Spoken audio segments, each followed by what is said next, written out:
Um, Good morning and good evening to everyone. Welcome and thank you for joining us in this Insurtech Pathways event by Insurtech Australia. Before we begin, I'd like to acknowledge the Aboriginal and Torres Strait Islanders peoples as the traditional custodians of the land. And where I am in Sydney, this is the Gadigal people of the Eora Nation. And I pay my respects to elders past, present,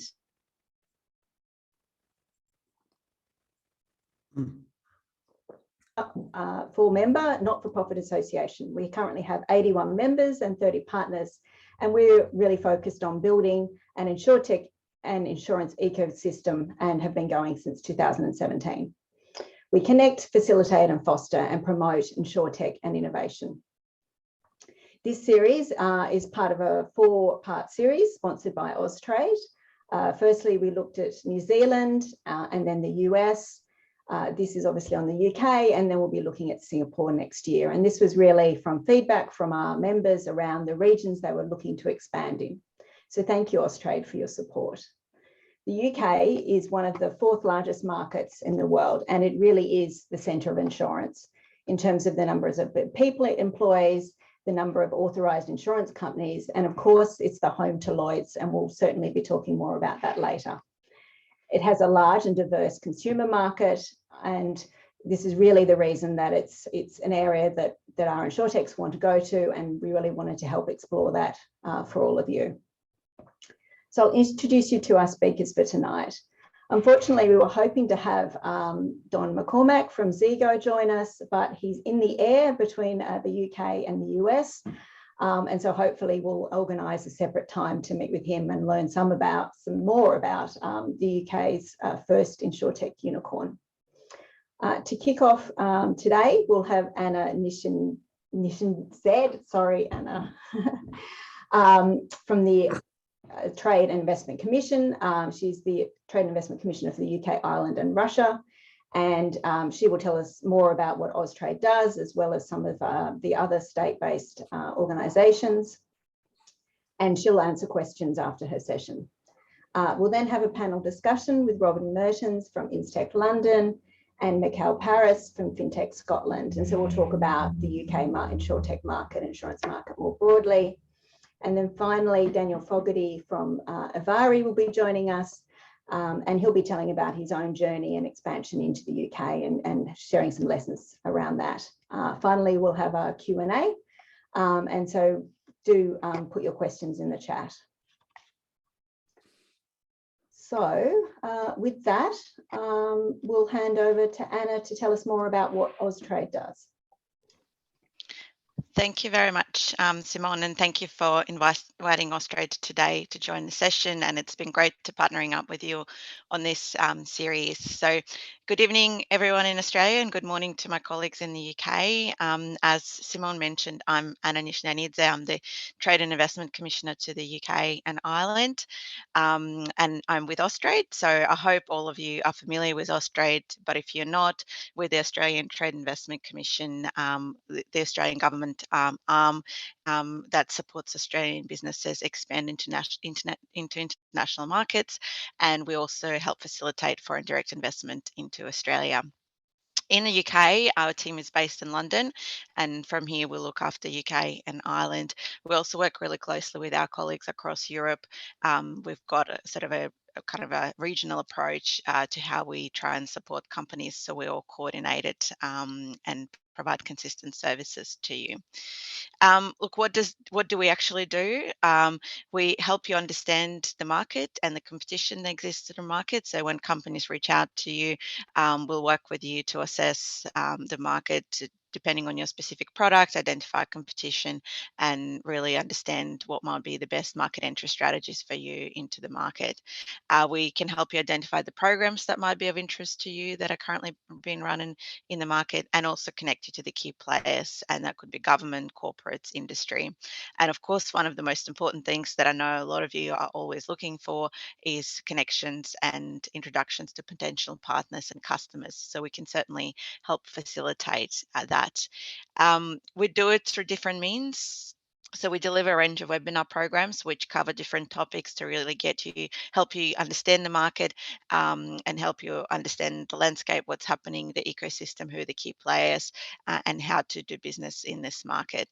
We also been focusing a lot over the last 6 months as things started to open up, and it will be an important part of our future program over the upcoming 6 to 12 months is to raise awareness of the Australia brand and of the Australian capability. So we will be participating in a lot of events and trade shows, and we will be inviting Australian companies to join us at those events and trade shows. And I guess the most, relevant one coming up is the UK Fintech Week in April, and certainly we will be participating there and reaching out to companies who want to travel or participate and join us virtually. Over the last year, we've also been running this program called Fintech Academy, and that's been really successful. And the focus of this program has been on working with companies to help you understand the market, but also equip you with the tools and connections to help you expand, set up and establish in the UK. And finally, we of course also offer a range of customized services through our Accelerate program. So this is where we would work with companies one-on-one to help you with your expansion into the UK. And we don't do this alone. So as Simone mentioned, we work very closely with state and territory governments. Here in London, we're very fortunate to have most state offices co-located with us. So we do work very closely with them here in market, and they provide a similar level of support in terms of different programs, webinar series, and then hands-on customized assistance. So we often collaborate and see where we can align and how we can work best together. A couple of things I wanted to mention about their programs. You might have heard, I hope you're aware, New South Wales Going Global program that will be running over the next sort of 12 months and probably beyond that as well. They currently have applications open for their FinTech cohort. I believe those close on the 28th of November. So that's the program that's positioned at New South Wales companies, helping you expand and set up in the UK.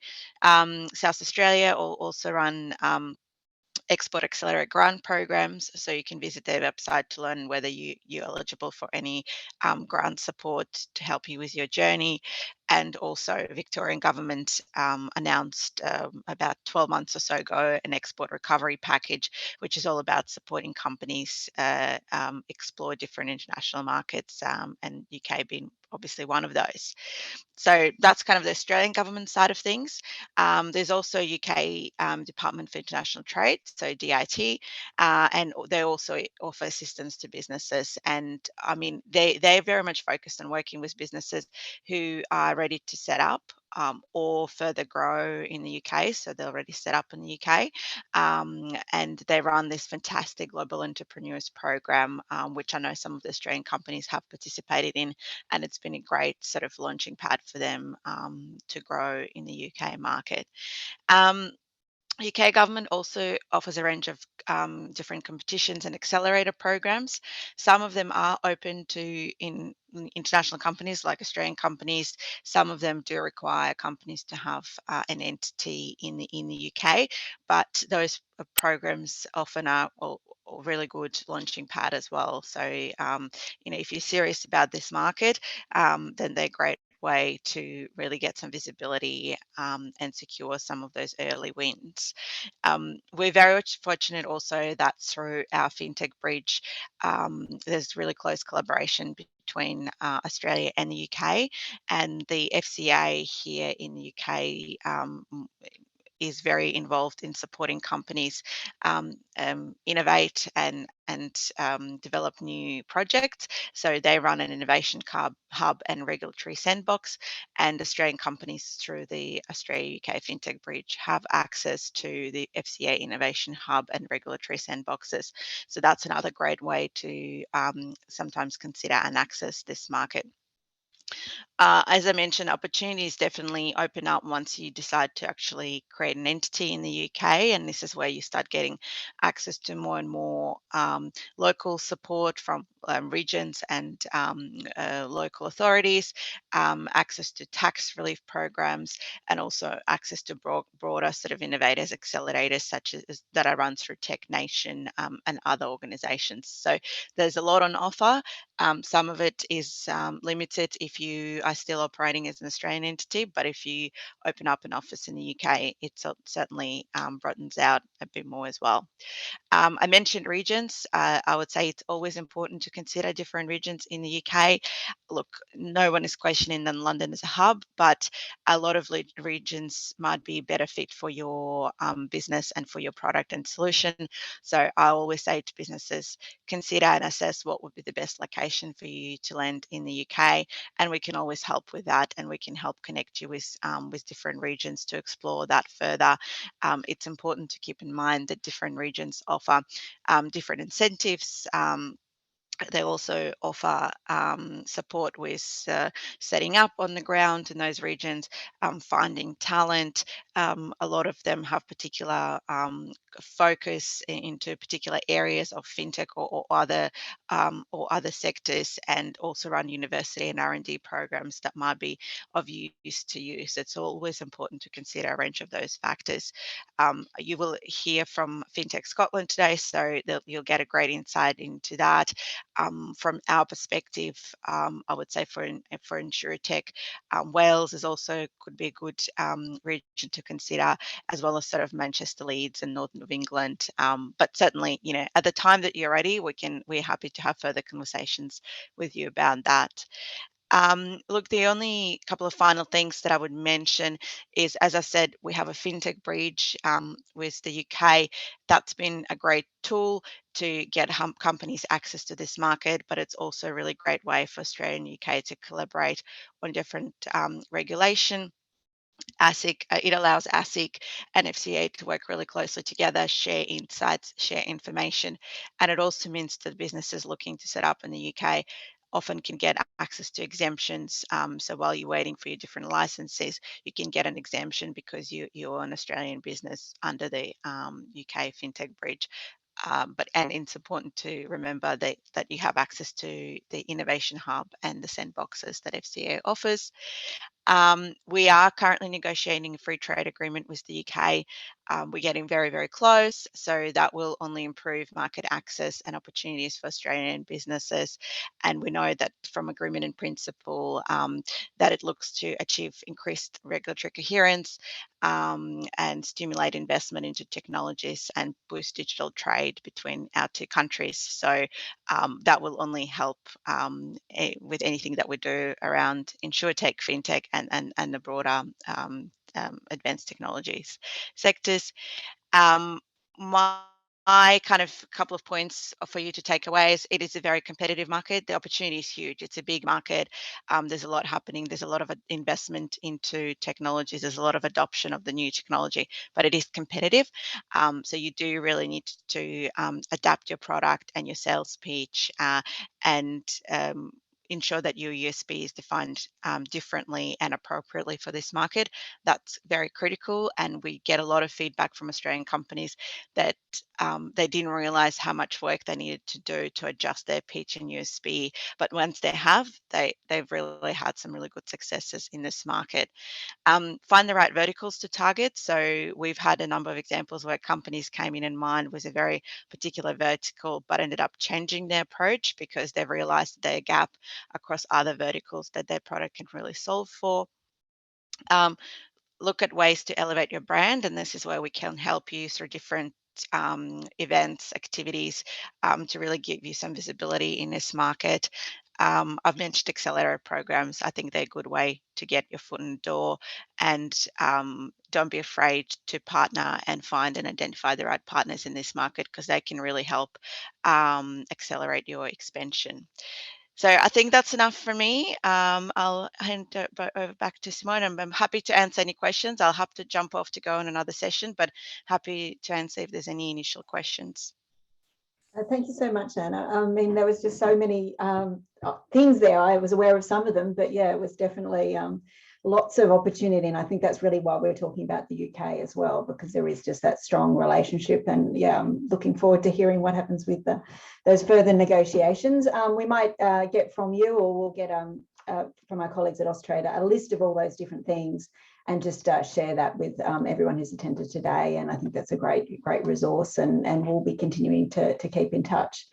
I don't think there's any other questions coming through, and I think you covered everything so well as to how those programs really provide a benefit to people. So I'll let you go on and get on with the day. But thank you very much. Have a good session. Getting up early.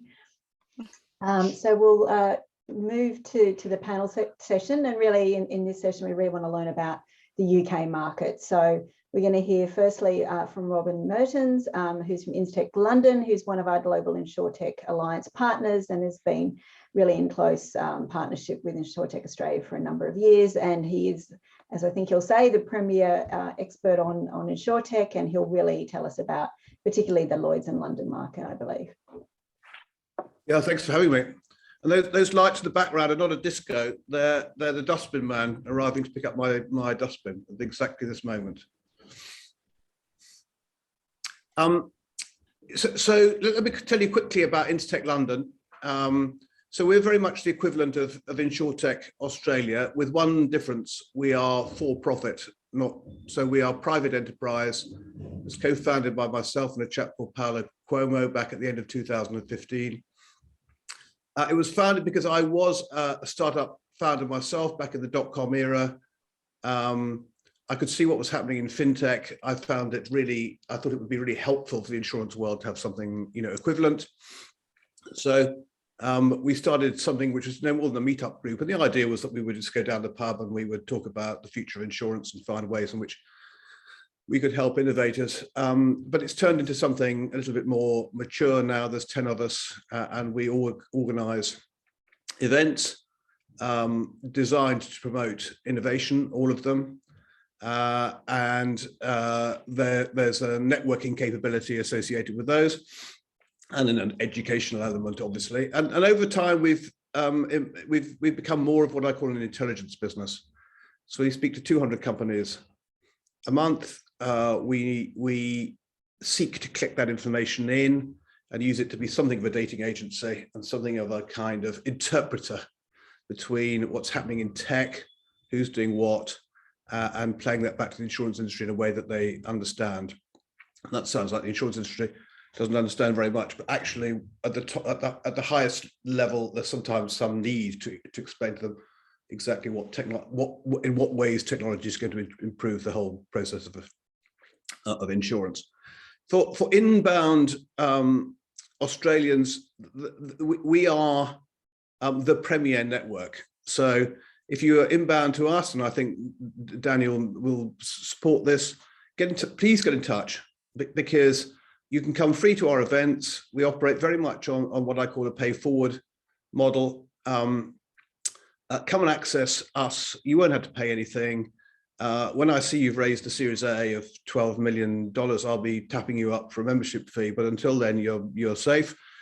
In the UK, we have, and I think it's more broadly felt than that, early stage companies, hard work right now. It's difficult to get money. The accelerator programs that exist at a sort of private enterprise level, insurance companies run, have dried up. And we're acutely conscious of that. So we seek to help companies when they most need help. And then, we will gouge you as soon as we feel that you've got the ability to pay. And that's worked pretty well for us. I mean, Zego would be, you mentioned earlier, Simone, would be a very good example. They came to pitch 4 or 5 years ago. We have the privilege now of being able to watch some of these companies come through, get stellar valuations. And I'm not for a minute claiming that it never would have happened without us, but it's something hugely satisfying to see, and which we can all sort of bask in the reflected glory. We've touched several times on regions versus domestic market versus Lloyd's. I have some views on that. I'm absolutely right that there's huge opportunities in the regions. It's a trade-off, of course. The simple fact of the matter is you could be in London and within a square mile there are 80 to 100 insurance companies you can talk to, and that's a unique facility. But it comes at a price, because London is achingly expensive to do business in, and you are competing for the talent there with a lot of people, not just from insurance, but from banking and from fintech more broadly. Having worked as an insurance broker for 15 years, I always felt that the best insurance talent always lay in the regions. People who understand insurance best. I mean, that sounds like a funny thing to say, but the regions will make it easier to attract talent. And there's because of the demand for London, the opportunities to get access to grants and encouragement is greatly increased. But back to London, I mean, the reason it's so attractive is it's something of a gateway to the world's insurance. So there are unique areas which London leads the world, and that's not just a pompous pom saying we're the best. It's just the fact of the matter is that in areas where Lloyd's has traditionally dominated, big commercial, specialty liability, marine aviation, oil and energy and stuff,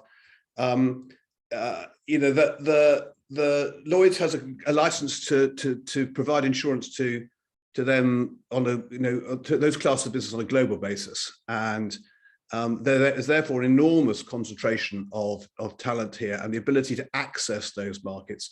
If anybody comes from any country in the world with something that's going to help those companies who provide those insurance products do them better, whether it be a data source, whether it be a bit of technology, whether it be a new product, you'll be very welcome. And I would say that one of the reasons that London is so successful is it is very good at welcoming in inbound talent.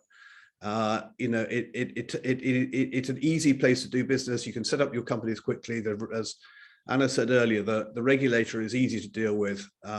You'll never feel unwelcome. And we have a rich history of taking in other people's ideas and burnishing them and helping them and to the benefit of all. Finally, a little bit of advice. I think you'll be far more welcome if you don't come and compete with a domestic market. I think Anna alluded to this, but it is a competitive market. And I may rail at how poor some of the big insurance companies are, but that's they're here a long time, and people have tried to compete with them for a long time. They're not easy to break down. You'll be far more welcome if you have something that helps the domestic market and competes with the domestic market. That's a reasonably obvious thing to say. And then I think the opportunities to help London, which is now that Lloyd's market is gone from being the most traditional in the world to recognizing the need to change. And that's reflected in things like the Lloyd's Lab, which is now a very, very efficient way of getting access to the London market, of making a lot of new friends and of getting a racing start. And their Lloyd's Lab program, which they run 2 or 3 times a year, is highly recommended as a way of cracking into that market. So, and that's probably enough from me, but I'm at the end, I'm very happy to take any further questions. Yeah, sure. You've really covered a lot there. And I think giving people a bit of a sense of those different markets. Yeah, we might let Mickael introduce himself and tell us about Fintech Scotland and what they're doing and why they're talking to us today. Thank you very much, and good afternoon, good morning here. It's still dark. I hope you can hear me okay. I'm on my phone. My laptop decided to pack in yesterday, unfortunately. So hopefully the image and the sound are good. So yes, Fintech Scotland is a company that was set up in 2018 by myself and Stephen Ingledew. Since then, we've grown a bit. So we're not a membership organization. So there's nothing to pay if you come with us.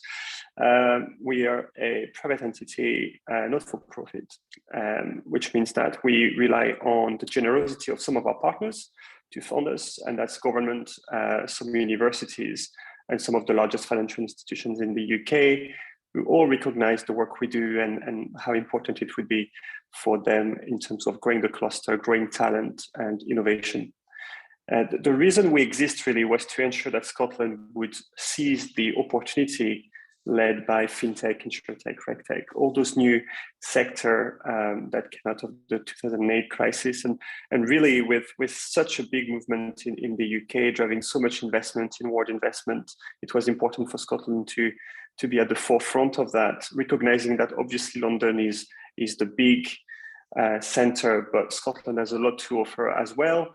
And it's not a competing proposition. I would say it's a complementary one.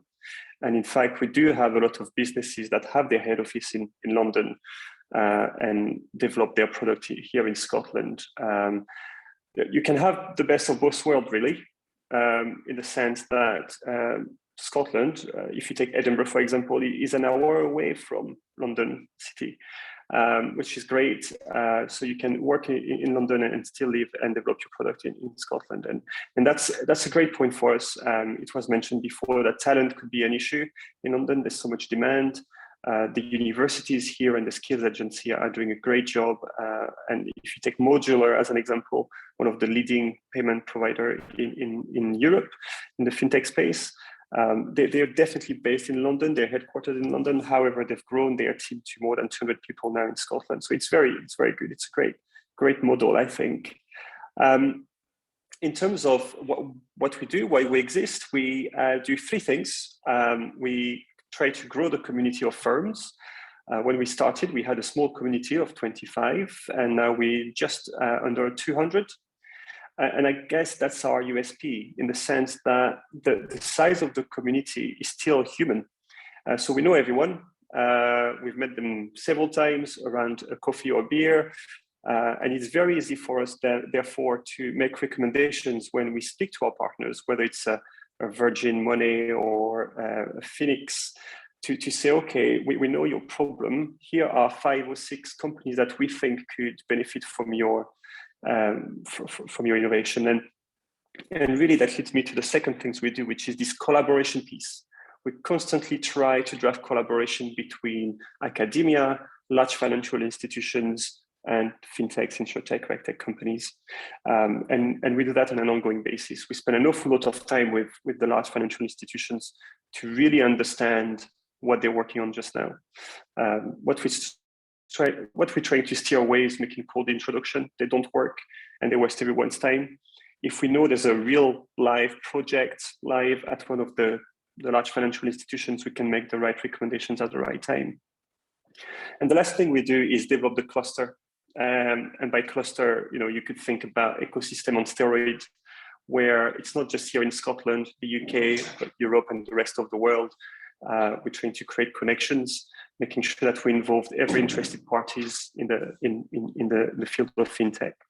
And it's worked very, very well. We were recently accredited the Cluster Management Excellence Award by a European body. We're only the second one in Europe when it comes to fintech, and the first one in the UK.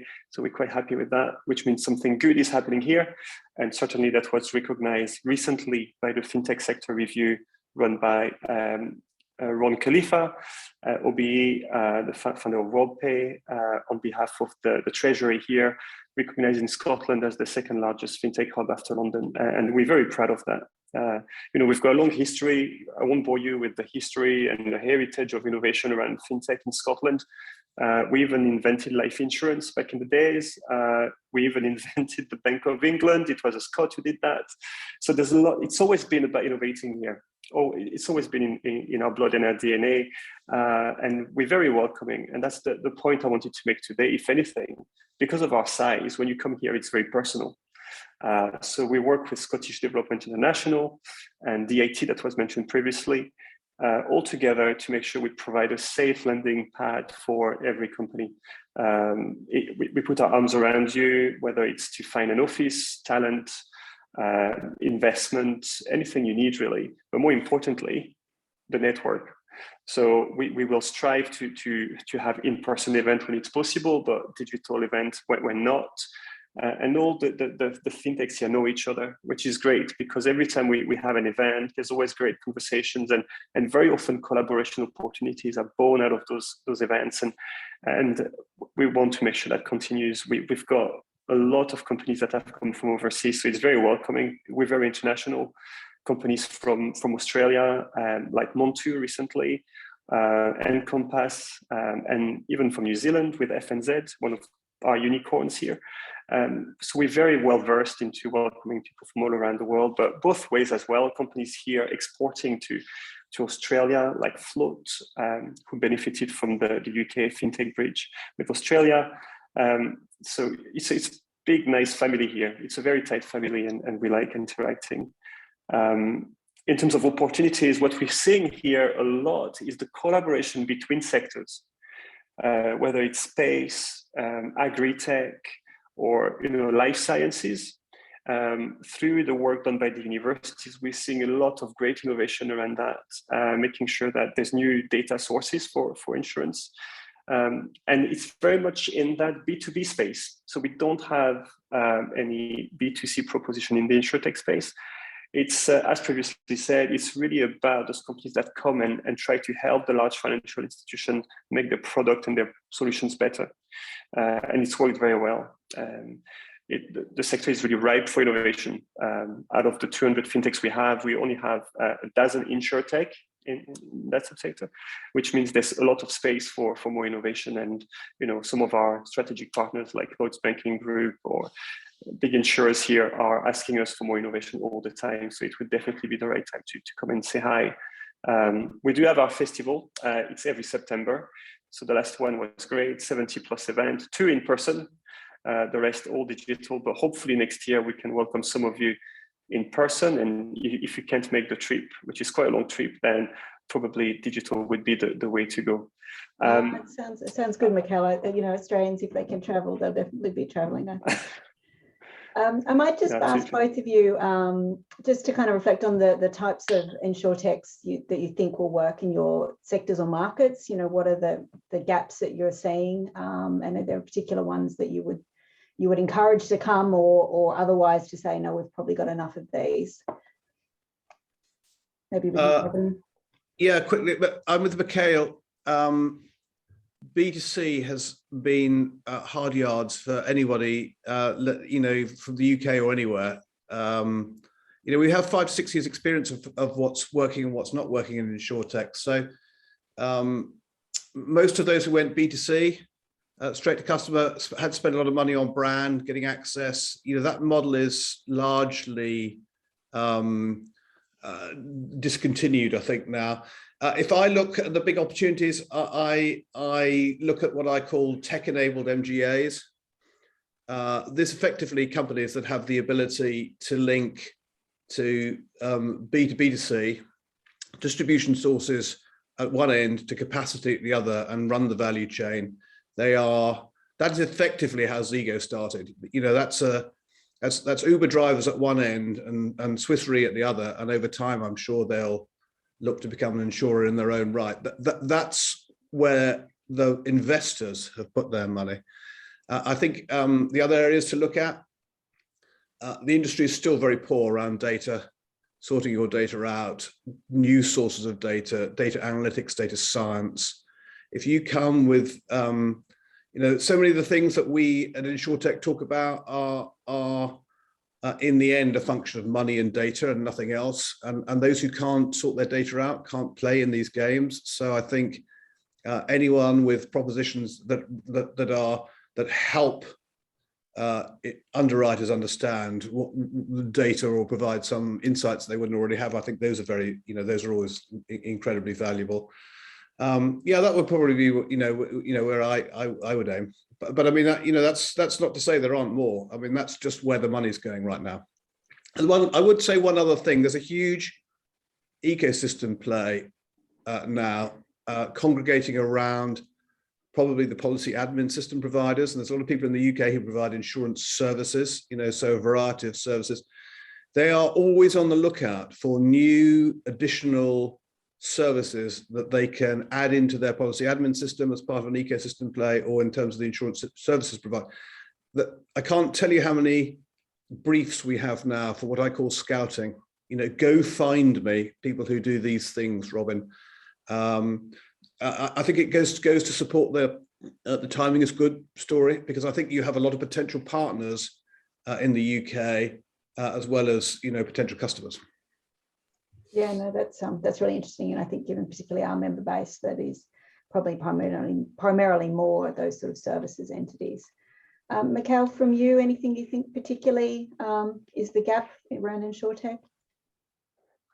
Probably two things, customer and data, just to reinforce the point. On the customer side of things, what we're seeing is obviously not just in insurance, but generally in the UK, aggregators are becoming quite big. And therefore, if you look at customer journeys, they're all quite samey, and there's not been much innovation around that. So comparison sites are becoming great and everything's on price. So how do you make sure that the actual journey is valued, and you may be even able to pay a bit more because you're getting a great experience? So something around that would be great. On the data side of things, something I should have mentioned before in my openings is we've recently been successful in securing £22.5 million to set up the Global Open Finance Center of Excellence. And that's going to be fantastic, because it's not just about open banking. We want it to really be open data, where we'll enable those large large insurers to share their data, and for the fintech and insurtech companies to come and innovate. And I think there's a lot to be done there. If you start to focus on different data sources, and I mentioned space, I mentioned agri-tech, but you call health tech, all those data will be in that environment, obviously all anonymized, and we're thinking maybe probably looking at synthetic data as opposed to real data to be able to innovate in a safe space. So I think there's a lot to be done there. We're just scratching the surface now. We've got some great innovation happening. I keep mentioning space tech because it's just fantastic what you're seeing with satellite imagery and what you can do there. I'm quite passionate about this, but a lot more. Great, thank you. Yeah, it's fascinating. So I might turn now to Daniel from Evari, and really, Daniel, if you introduce yourselves to those who don't know you, and then really tell us about why you expanded, your journey in expanding into the UK. Yeah, great. Thanks, Simone, and great to be here. And thanks guys from the UK and Scotland who have joined as well. It's I know it's early in the day. So as Simone said, Daniel Fogarty is my name. I'm the former CEO for Zurich Insurance for Australia and New Zealand. So I came at the Insurtech challenge from understanding it on the other side, very definitely. And in 2016, with two co-founders, we started Evari. And we set ourselves up initially as an MGA, so underwriting agencies, as we call them down under. Selling to small businesses. And really what we're trying to do is bring data to the whole equation, and we rebuilt the whole insurance process in the cloud. And as we launched our business, we had insurance companies looking at our tech and going, can we license your tech? So we decided to pivot into providing our tech as a SaaS platform. And that coincided with us moving to the UK as well. So I'll talk a bit more about that in a minute. But we've redesigned our tech a third time. So we had our first tech for ourselves, second version as our SaaS platform. And as many SaaS providers work out, there are some challenges with the first way to build these things. And then we've rebuilt it a third time to make it much more scalable. And really what we are is we've sort of looked at the whole process and gone, and this is probably a bit offensive for some insurers, and I'm an insurer, so I can offend myself, is that we've broken down the process to really be about data, decisions, and output.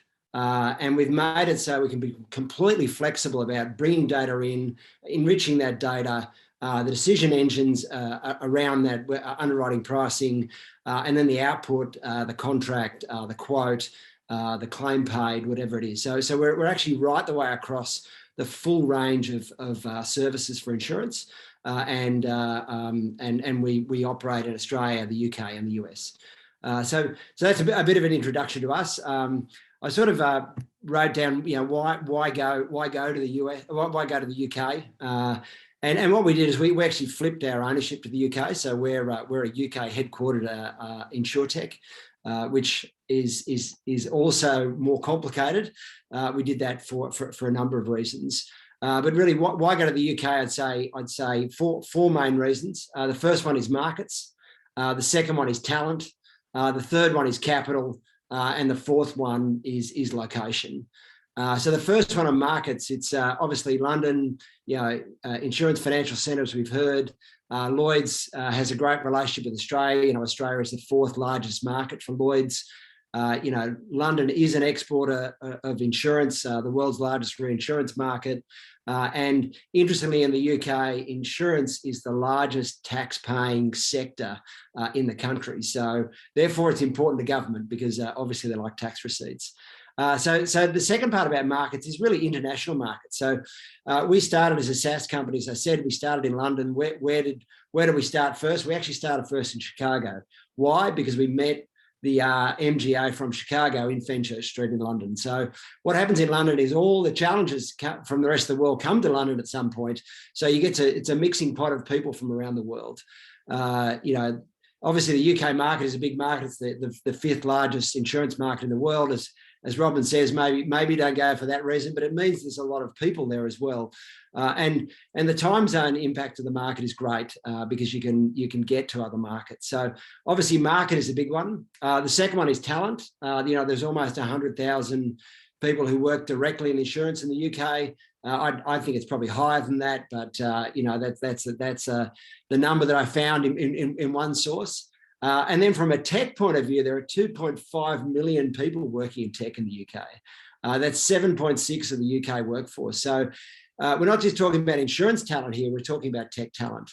And that talent then leads to connections. So we've now got half our team in the UK. Our team is spread right the way across the UK, not just in London. COVID has really helped us with that.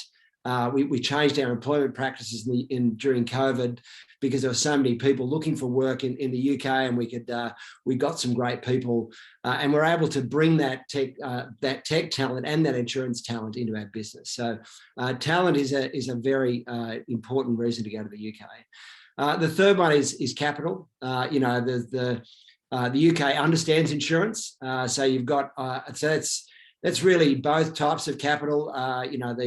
Obviously insurance capital. You can. We were a Lloyd's cover holder, so getting that capital support for your from syndicates where they can take risk, but also the capital from an investment point of view. So it's the second biggest fintech market outside the US from an investment point of view. So there's lots of people who understand insurance and understand investing in fintech. And as I said, look, the fourth reason for going is location. We service our US business out of the UK. Much harder to do it here. It is a pain being 11 hours time difference in our summer.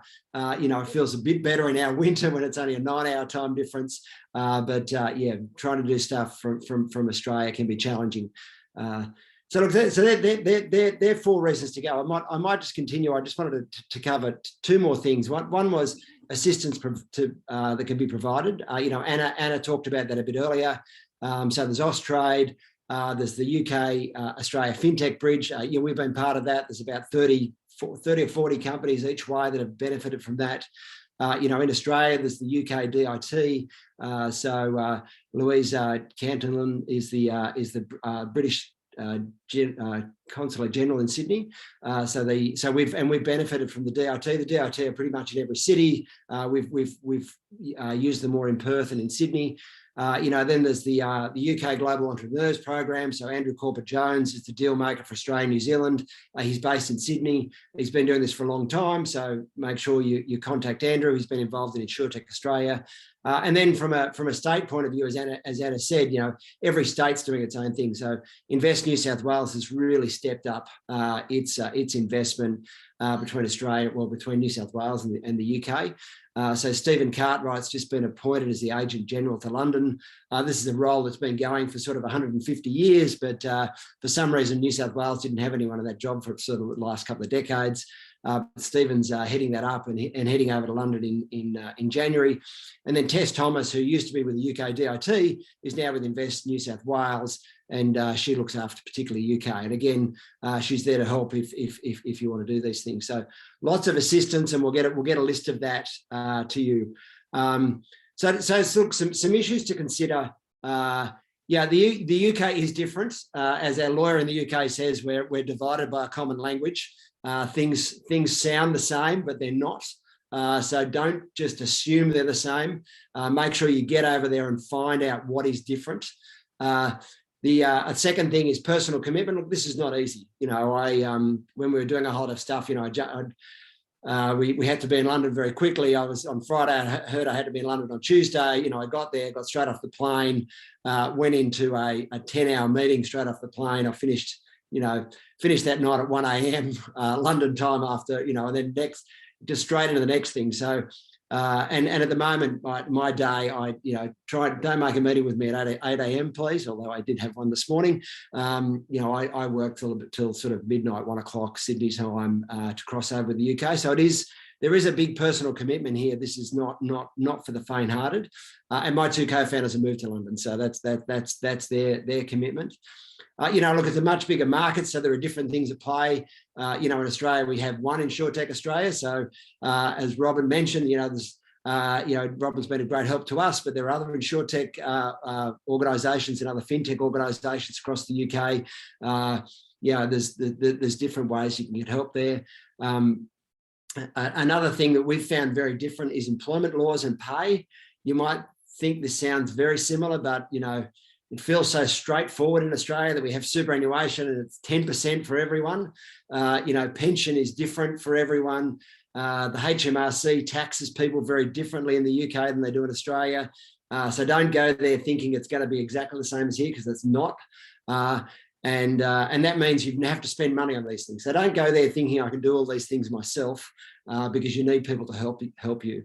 Obviously, connections, there's so many more connections in the insurance industry in the UK. Location we talked about earlier, yeah, there's London, obviously there's Birmingham. So we're in London and Birmingham mainly. So before COVID, we had an office in both locations. We picked Birmingham because we found a collection of tech people there that we sort of rated one company that had a few people that helped us out. And we've been able to get some great tech talent in the UK. But, you know, we've had people in Wales, obviously Scotland, Manchester, Brighton, Bristol, you know, there's all these places are very different. And then getting them all together is actually quite challenging, because even though we think the distances are small in the UK, try to buy a train ticket in peak hour, you'll find out that it's quite more expensive in the UK. Another thing to consider is transfer pricing. You know, if you've got two countries, make sure you get good tax advice. You know, but then there are other tax advantages. So there's an R&D incentive in the UK, R&D incentive here in Australia. You've got to make sure you manage your finances well between the two. You know, staff incentives are different. You know, this was a big learning for us. Australian option schemes do not travel. This is very important. So we had a staff member who moved from Perth to London. We were just about to give them options under the Australian scheme, but in which case their tax would have been 0 up to a certain level.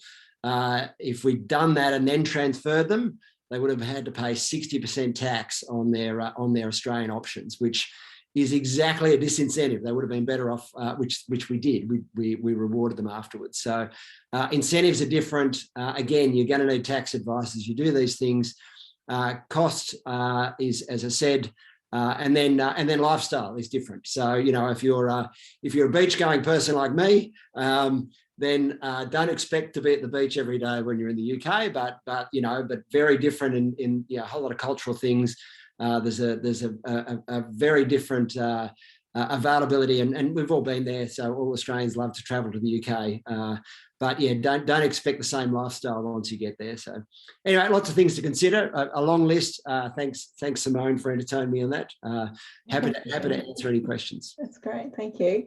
Yeah, so lots of big opportunities there, but also big challenges, and particularly kind of time zone. Always reflective of all the technology advances. That's the one we're not going to solve unless we maybe get the space tech going.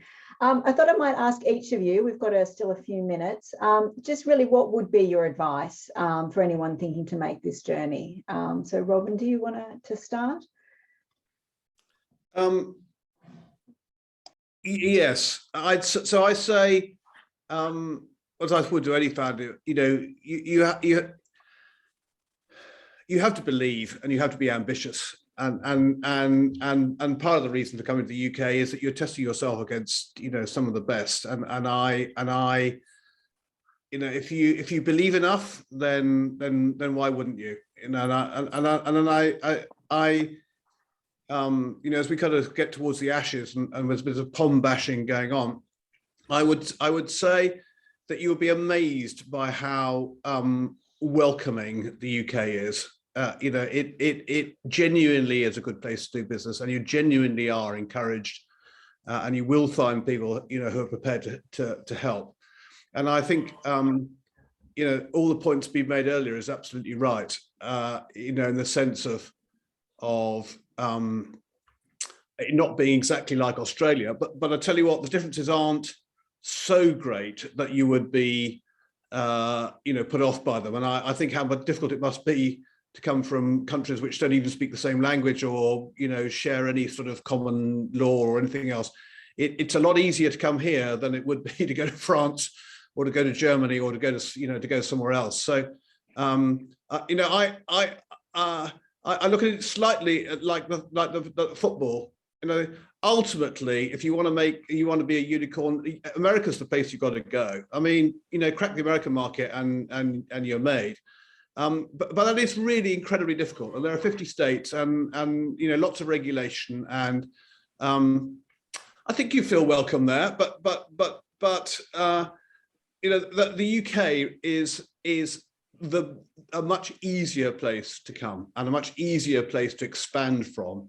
And I know anytime anyone comes from Australia, come to Intertek London. We'll point you in the right direction and we'll help you make some friends. That's a great offer, Robin. I'm sure you'll have many of them knocking on your door. Mickael, what about you? What would be your advice to anyone making this journey? I would say just pick up the phone. There's so many, as you know, Daniel highlighted, there's so many organizations here that are ready to help for commercial or not commercial reasons. We're just here, and I was speaking to someone from Singapore yesterday, actually, and they said, okay, we've got an Insurtech product.